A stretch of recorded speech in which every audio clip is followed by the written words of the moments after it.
Nga pala si Luel Jello Pidor. Ako si Jefferson Numuad. Ako nga pala si Kadi Cadera, yung pinakagwapong B-Mobile Technopreneur. Ako po si Kimberly Comiso. Graduate ako as a nurse.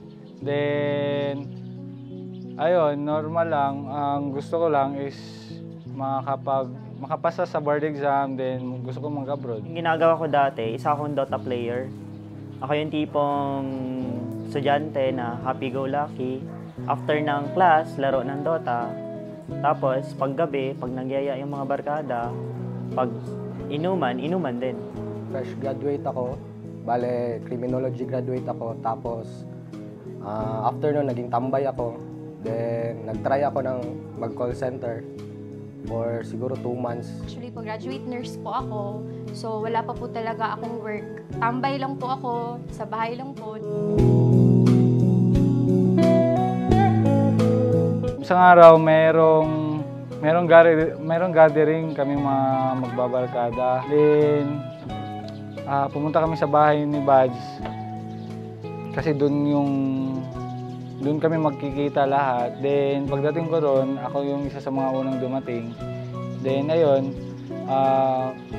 sinare sa akin ng girlfriend ni Badge na may business daw siya na loading. So, sabi ko, patingin. Kasi gusto kong malaman, kasi gusto ko rin mag-business. So, doon ko first nakita at nalaman ng B-Mobile. Search ako sa Google kung ano yung magagandang gawin after graduation. And then suddenly, hindi ako mahilig mag-Facebook. Pero nag-create ako ng Facebook. Pag open ko, may mga na-add na akong friends. Na-tag sila ng isang kaibigan ko. Pangalan niya si Luel Pidor. Tapos kinontak ko siya kung paano ba gawin yung B-Mobile. Wala akong masyadong negative about sa B-Mobile, kaya hinayaan ko yung sarili ko na i-orient niya at nakinig ako sa presentation. From my friend na si Bats.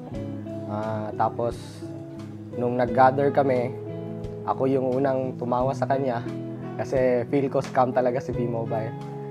Pero yun, na-present niya sa akin na mabuti, tsaka nakapag-attend ako ng orientation dun sa office talaga. Boyfriend ko po, si John Gabriel Bahado. Na-introduce din po siya ni John Jester Ching. So, yun po, kasi magkasama kami. So, napa-join din ako sa V-Mobile. Actually, wala silang sinabi. Tinawanan lang nila ako. Tinawanan lang nila ako pagkatapos hindi sila naniwala. And until now, after 2 years, hindi pa rin sila sumali. Maraming skeptic nung sumali ako sa V-Mobile. Unang-una, yung mama ko, sabi niya, "Wag dyan, kasi scam daw." Marami kasi sa family namin na sumali sa networking at hindi kumita. Kaya tingin ng mga tao, scam talaga pag hindi ka kumita. Meron din mga friends ko, tinatawag nila ako, andyan na yung networker. Meron din iba, yung mga classmate ko, andyan na yung recruiter. Yung mga close friends ko sa Dota, umiiwas. Pero okay lang, kasi na-realize ko na the more na may nakikita kang negative na tao, the more makikita mo yung positive side.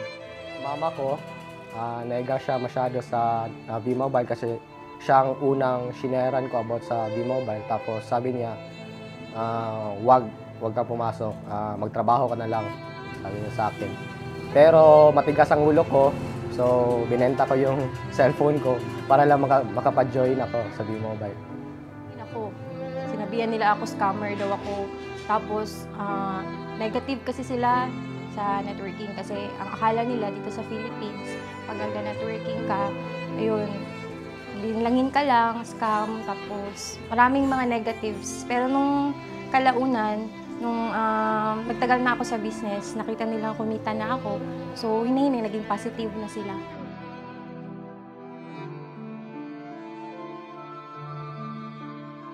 Isa sa mga reason ko bakit ko ito ginagawa is number one, ayoko nang pagtrabahuin yung parents ko. At the same time, yung father ko na nasa ibang bansa, illegal siya doon, and gusto ko tulungan siya na maging legal at mapauwi dito legally. sa Philippines? Una talaga sa reason ko, bakit sumali ako sa V-Mobile is matulungan yung mama ko. Kasi since when I was a child, pauwi-uwi na lang siya sa Pilipinas once or twice every 3 years. Kaya sabi ko, gagawin ko tong business na to para pauwiin siya at hindi na pabalikin abroad. Isa din sa reason ko is bilhan ng bahay yung lola ko. Kasi sa sobrang dami niyang anak, namatay na lang yung lolo namin pero hindi pa rin nakaalis sa lumang bahay. Mama ko, gusto ko siyang tulungan kasi almost 24 years na po siyang nagtatrabaho tapos mafe-feel ko sobrang hirap niya. So gusto kong masuklian yung yung pagiging best mom niya sa akin. So pinag-graduate niya ako. So dito sa V-Mobile gusto ko siyang ipastop sa work niya. Tapos bibigyan ng travel kasi mahilig din siya mag-travel. So yun, habang buhay pa siya, mabibigay ko lahat ng gusto niya. Tapos sa akin naman, sa sarili ko is gusto ko talaga magkaroon ng sariling bahay. Tapos sariling sasakyan na brand new talaga. Tulungan yung lola ko kasi siya po yung nagpalaki sa akin. So gusto ko po siyang bigyan ng bahay, gusto ko po siyang i-tour. And syempre yung kapatid ko, kasi dalawa lang po kami magkakapatid. Gusto ko siyang pag-graduate kasi this year na siya gagraduate, actually 2013. 3 years ko na po siya pinapaaral. So masayang-masaya po ako. Then number 3 is for myself. Gusto kong mag-tour all around the world din. Tapos gusto ko syempre kumita sa V-Mobile. Okay, then gusto kong magkaroon ng sariling bahay, sariling sasakyan, mabili yung mga gusto kong gamit. Ayun. Tapos, number 4, isa sa pinaka-greatest din na why ko, matulungan yung mga downlines ko, matulungan din sila kumita sa V-Mobile, ma-inspire din sila.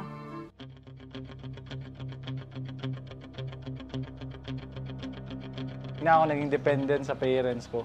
Kasi di ba pag nag-graduate ka sa college, is dapat hindi ka na humihingi ng pera sa parents mo. Dapat sila na yung binibigyan mo. So, isa sa mga achievements ko, yun, nagawa ko yun. Through my V-Mobile earnings, hindi na ako humihingi at ako pa ang nagbibigay sa kanila. For almost 2 years, never na ako humingi ni piso sa magulang ko. And as a fresh graduate, siguro sa ibang estudyante na kakagraduate, mahirap yun.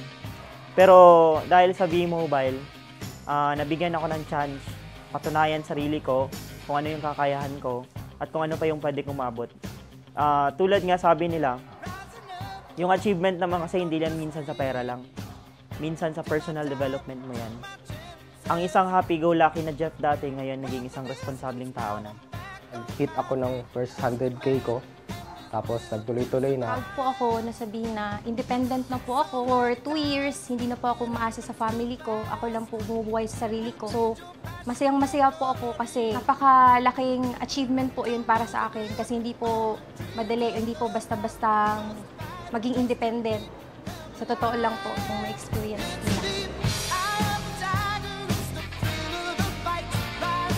Maging patient lang. Gawin lang yung business consistently. Huwag yung patay sindi. Tsaka, hukay ka lang ng hukay. Nag-uumpisa ka pa lang, huwag mo muna tingnan yung malaking kitaan. Tingnan mo muna kung ano yung kaya mong gawin sa business. Kasi pag masyado kang nakatingin sa pera, nakakalimutan mo kung anong dapat mong gawin. Sa mga luma na, huwag kayong mawala ng pag-asa. Kung matagal kayong hindi kumita sa business, hindi pa huli ang lahat. Kasi baka kulang lang yung ahahataw mo dati. Dapat gawin mo ito everyday, dapat matyaga ka. Sabi nga ng mga mentors ko, sipag at tiyaga at tiwala sa sarili lang dapat ang gawin mo. Tuloy-tuloy lang. Dapat maging consistent lang sila sa kanilang business. Then, wag mawala ng pag-asa. Patuloy lang, okay? Keep the faith, keep moving, keep going forward. Kasi pagpapatuloy nyo sa business, yan yung makakapag-guide sa inyo to reach the top. Tapos, syempre, lahat naman tayo may pangarap. So, para din ito sa mga pangarap natin. Ipaglaban natin ang mga pangarap natin. Kung narinig nyo na ang V-Mobile at saka, or na-explainan na kayo, wag na kayong magdalawang isip pa. Kasi lahat naman ng tao gusto ng extra income, hindi lang yung trabaho lang ng magtrabaho. Kung marami pa kayong duda, tanggalin nyo na yan. Kasi minsan yung duda, hindi mo yan ikakayaman. Sa sobrang duda mo, naghahanap ka ng security, pero hindi mo pala namamalayan na ito na pala yung opportunity na pwedeng kabago ng buhay mo. Sumubok ka, huwag kang matakot. Kasi lahat naman ng bagay nag-uumpisa sa dapat mong matutunan sa basics. Kaya kung hindi mo linya yung V-Mobile, pag-aralan mo. Kung hindi mo gusto ang V-Mobile, gustuhin mo. Kasi malay mo, ikayaman mo ito. Isip-isip na kayo. Baka ito na yung hinihintay niyong opportunity para sa life nyo, sa pamilya nyo. Sumali na po kayo. Ito pong business na to, makakatulong po to sa inyo, pati sa family niyo po, gaya po sa amin. Tsaka makaka-inspire pa po kayo sa ibang tao.